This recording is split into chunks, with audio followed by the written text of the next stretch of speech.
የካናዳው ጠቅላይ ሚኒስትር ከአሜሪካ ጋር የሚደረገው ድርድር ጠንካራ ነው ስለማለታቸው፣ የካናዳ መንግስት በኔቶ በተከፈተው ክስ ጉዳይ የደህንነት አሰራሩን እንደሚመረምር ስለማስታወቁ፣ የካናዳ ዜግነት ለማግኘት የሚያመለክቱ አሜሪካውያን ቁጥር እየጨመረ ስለመሆኑ፣ የእስራኤሉ ጠቅላይ ሚኒስትር በጋዛ የአየር ጥቃት እንዲጠናከር ጥሪ ስለማቅረባቸው፣ የአፍሪካ ህብረት በሱዳን የውጭ ጣልቃ ገብነትና ትይዩ መንግስት የመመስረት ጥረትን ውድቅ ስለማድረጉ፣ በሶማሊያ የመንግስትና የክልል ኃይሎች ቁጥጥር ላይ ግጭት ስለመቀስቀሱ፣ የአሜሪካ አስተዳደር ኢትዮጵያን ጨምሮ የአራት የአፍሪካ ሀገራት ዜጎች ጊዜያዊ መኖሪያ ፈቃድን ስለማገዱ፣ በዓመቱ መጀመሪያ 3 ወራት 50600 ኢትዮጵያውያን በምስራቁ መስመር መሰደዳቸው ስለመገለጹ፣ ፖለቲከኞቹ የምህረት ቅድመ ሁኔታን ስለመቀበላቸው፣ የአገራዊ ምክክር ኮሚሽን መሃል የተነሳውን ውዝግብ።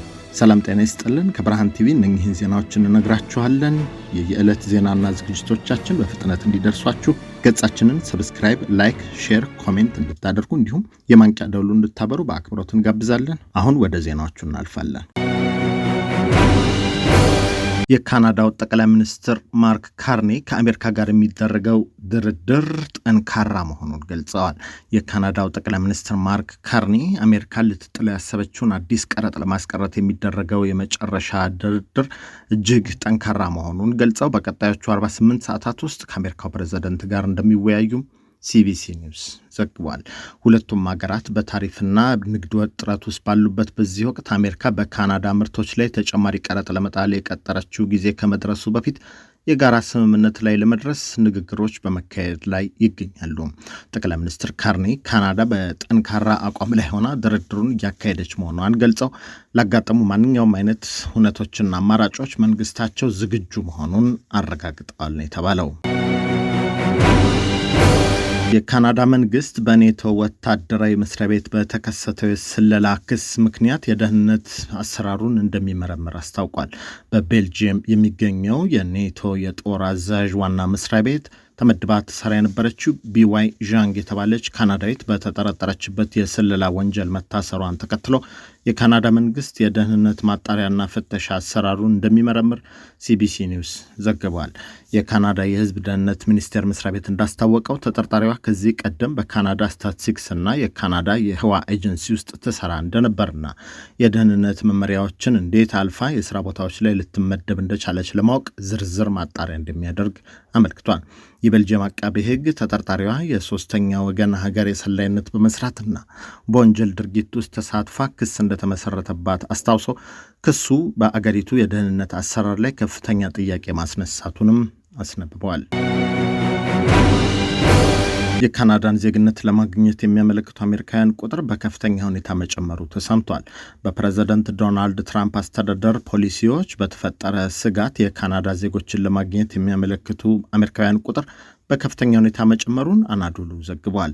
የካናዳ የስደተኞችና ዜግነት መምሪያ መስሪያ ቤት እንደገለጸው በዘር ሐረግ የካናዳ ዜግነት ማረጋገጫ የምስክር ወረቀት ለማግኘት የቀረቡ ማመልከቻዎች ቁጥር ከ120 ሺህ በላይ እንዳለፈን አብዛኞቹ ጥያቄዎች ከአሜሪካውያን የቀረቡ መሆናቸውን አመልክተዋል። ይህ የማመልከቻዎች ብዛትና ፍላጎት መጨመር የዜግነት ማረጋገጫ ለማግኘት የሚወስደውን ጊዜ እስከ 25 ወራት እንዲራዘም ማስገደዱ ተመላክቷል። የእስራኤሉ ጠቅላይ ሚኒስትር በጋዛ የአየር ጥቃት እንዲጠናከር ጥሪ አቅርበዋል። የእስራኤል ብሔራዊ ደህንነት ሚኒስትር ኢታማር ቤን-ግቪር በጋዛ ሰቅል ላይ በሚካሄደው የአየር ጥቃት ተጠናክሮ በቀን ከ30 እስከ 40 የሚደርሱ ፍልስጤማውያን መገደል አለባቸው ሲሉ መናገራቸውን አናዶሉ ዘግቧል። የጽንፈኛው ኦጸማ ኢሁዲት ፓርቲ አባል የሆኑት ሚኒስትሩ በሰጡት ቃለ መጠይቅ የእስራኤል ጥቃት ወታደራዊ ስጋት ባላቸው አካላት ላይ ብቻ መወሰን የለበትም ካሉ በኋላ እስራኤላውያን በጋዛ መሬት ላይ ድጋሚ እንዲሰፍሩና ፍልስጤማውያን ቀየውን ለቀው እንዲወጡ ጥሪ አቅርበዋል። በተጨማሪም በሁለቱም ወገኖች መካከል አብረው የመኖር እሴትን የሚያስፋፉ የሰብአዊ መብት ተሟጋች ድርጅቶች በሕግ እንዲታገዱ መጠየቃቸውም በዘገባው ተመላክቷል። የአፍሪካ ህብረት በሱዳን የውጭ ጣልቃ ገብነትና ትይዩ መንግስት የመመስረት ጥረትን ውድቅ አድርጓል። የአፍሪካ ህብረት የሰላምና ደህንነት ምክር ቤት በሱዳን የውስጥ ጉዳይ ላይ የሚደረግን የውጭ ጣልቃ ገብነትና የሀገሪቱን ሉዓላዊነት የሚያዳክም ትይዩ መንግስት ምስረታ ሂደትን ሙሉ በሙሉ ውድቅ ማድረጉን አስታውቋል። የምክር ቤቱ የወቅቱ ሊቀመንበር አልጄሪያዊው መሐመድ ኸሊድ ከሱዳን የሽግግር ሉዓላዊ ምክር ቤት ሊቀመንበር አብደልፈታህ አልቡርሃን ጋር ከተወያዩ በኋላ እንደገለጹት ማንኛውም የውጭ ጣልቃ ገብነት ግጭቱን የሚያባብስ በመሆኑ ምክር ቤቱ አበክሮ ያወግዘዋል። ዲፕሎማቱ አክለውም የሱዳንን የአንድነትና ሉዓላዊነት አደጋ ላይ የሚጥሉ ትይዩ መንግስታትን ወይም የመመስረት ጥረትን በምንም መልኩ ህብረቱ እንደማይቀበል አረጋግጠዋል። በሶማሊያ መንግስትና የክልል ኃይሎች በባይዶአ ከተማ ቁጥጥር ላይ ግጭት ስለማስነሳታቸው ተሰምቷል። የሶማሊያ የፌዴራል መንግስት ሰራዊት ከስልጣን የተወገዱት የደቡብ ምዕራብ ክልል መሪ ጋር ታማኝነት ባላቸው ኃይሎች ላይ ጥቃት እንደፈጸሙና በከተማዋ ላይ ቁጥጥር ማድረጋቸውንም አፍሪካ ኒውስ ዘግቧል። የፌዴራል መንግስቱ ባወጣው መግለጫ የቀድሞው የክልሉ መሪ አብዲ አዚዝ ሐሰን ላፍታጋሪን ታማኝ ኃይሎች ከአልሸባብ ታጣቂዎች ጋር በመተባበር በባይዶአ ከተማ በሚገኙ በመንግስት ጦር ሰፈር ላይ ጥቃት መሰንዘራቸውንና በዚሁ እርምጃ 30 ገደማ ታጣቂዎች መገደላቸውንም አስታውቋል። በቀጠናው በተካሄደው ከፍተኛ የተኩስ ልውውጥና ፈንጂ ፍንዳታ የጫኑ ተሽከርካሪዎች የተጠቀሙበት ጥቃት በሰው ህይወትና አካል ላይ ጉዳት መድረሱን የሀገር ውስጥ ምንጮችና ድንበር የለሽ የሐኪሞች ድርጅት አረጋግጠዋል። የአሜሪካ መንግስት በ4 የአፍሪካ ሀገራት ዜጎች ላይ ጊዜያዊ መኖሪያ ፈቃድን አግዷል። የአሜሪካው ፕሬዝዳንት ዶናልድ ትራምፕ አስተዳደር ለኢትዮጵያ፣ ሶማሊያ፣ ደቡብ ሱዳንና ካሜሩን ዜጎች ይሰጥ የነበረውን ጊዜያዊ የመኖሪያና የስራ ፈቃድ ማቋረጡን አስታውቋል። ይህ ውሳኔ በሀገራቸው ባለው የጸጥታ ችግርና የተፈጥሮ አደጋ ምክንያት በአሜሪካ ህጋዊ የመኖሪያና የስራ ፈቃድ አግኝተው የሚኖሩ በሺ የሚቆጠሩ ስደተኞችን ህጋዊ ከለላ ማግኘት እድል የሚያጠብ ነው የተባለ ሲሆን የአሜሪካ አስተዳደር አሰራሩ ጊዜያዊ በመሆኑ በእነዚህ ሀገራት ያለው ሁኔታ አሁን በመሻሻሉ ለውሳኔው ምክንያት ነው ሲል አቅርቧል። በካሜሩንና ደቡብ ሱዳን ላይ የተላለፈው ውሳኔ በተግባር መዋል የጀመረ ሲሆን በኢትዮጵያና ሶማሊያ ዜጎች ላይ የተላለፈው ውሳኔ ግን በፌዴራል ፍርድ ቤቶች ህጋዊ ሙግት ላይ እንደሚገኝ ተመላክቷል። በዓመቱ መጀመሪያ 3 ወራት 50,600 ኢትዮጵያውያን በምስራቅ መስመር መሰደዳቸው ተገልጿል። በ2026 የመጀመሪያዎቹ 3 ወራት ውስጥ ብቻ 50,600 የሚሆኑ ኢትዮጵያውያን በምስራቁ በኩል የፍልሰት መስመር አገራቸውን ለቀው መሰደዳቸውን ዓለም አቀፉ የስደተኞች ድርጅት IOM አዲስ ባወጣው ሪፖርት አስታውቋል። እንደ ድርጅቱ መግለጫ ከሆነ የጸጥታ አካላት በዋና ዋና መንገዶች ላይ የሚያደርጉትን ቁጥጥር በማጠናከራቸው ምክንያት ስደተኞቹ ለአደጋና ለብዝበዛ የሚያጋልጡ አቋራጭ መንገዶችን ለመጠቀም ተገደዋል። በተጨማሪም በሐምሌ ወር ወደ የመን ከገቡ 13687 ስደተኞች መካከል 91 በመቶ የሚሆኑት ኢትዮጵያውያን መሆናቸውንና ይህም ግጭት ውስጥ ወደምትገኘው ሀገር ከገቡት መካከል ከፍተኛው ቁጥር መሆኑን IOM አመልክቷል። አቶ ክርስቲያን ታደለን ጨምሮ በርካታ ታሳሪዎች የመንግስትን የምህረት ቅድመ ሁኔታ መቀበላቸው ተገልጿል። ከአማራ ክልል ግጭት ጋር በተያያዘ በሽብር ተከሰው በእስር ላይ የሚገኙ በርካታ እስረኞች መንግስት ያቀረበላቸውን በቅድመ ሁኔታ የምህረት መጠየቂያ ሰነድ መፈረማቸውን ዋዜማ ሬዲዮ ዘግቧል። በዘገባው መሰረት ከህዝብ ተወካዮች ምክር ቤት አባሉ አቶ ክርስቲያን ታደለና ረዳት ፕሮፌሰር ማዕረጉ ቢያበይንን ጨምሮ በርካታ እስረኞች የምህረት መጠየቂያውን በመሙላት ስምምነታቸውን ሲገልጹ ጥያቄው የቀረበላቸው እስረኞች ቁጥር በአጠቃላይ 300 ገደማ እንደሚደርስ ተመላክቷል። በሌላ በኩል የአማራ ክልል ምክር ቤት አባል የነበሩት አቶ ዮሐንስ ቧያለው፣ ዶክተር ሲሳይ አውግቸው፣ ዶክተር ወንድወሰን አሰፋ፣ ጋዜጠኛ መስከረም አበራና ጎበዜ ሲሳይን ጨምሮ 30 ያህል እስረኞች ደግሞ ሰነዱን አንፈርምም ማለታቸው ይታወሳል። የኢትዮጵያ ሀገራዊ ምክክር ኮሚሽን ከአብን የቀረበበትን የገለልተኝነትና አካታችነት ውንጀላ አልቀበልም ብሏል።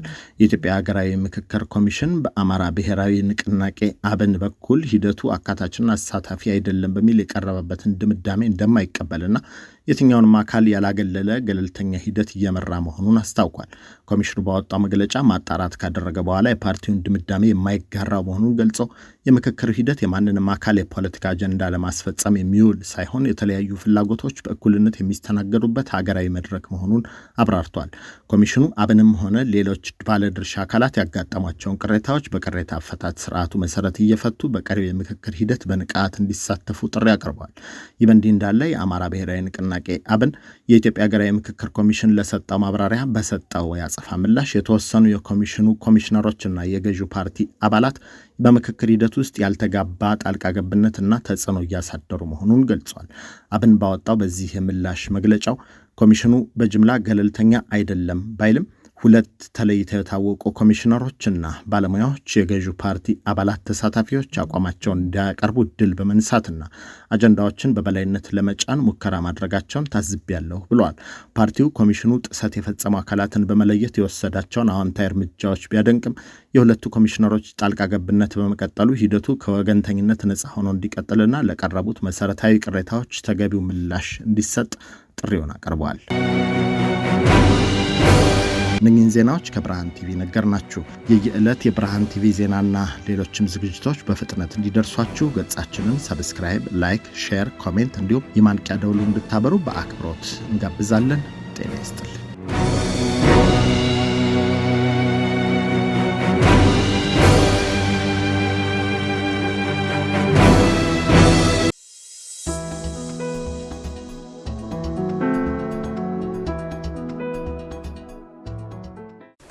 Are you a young person trying to figure out your next move?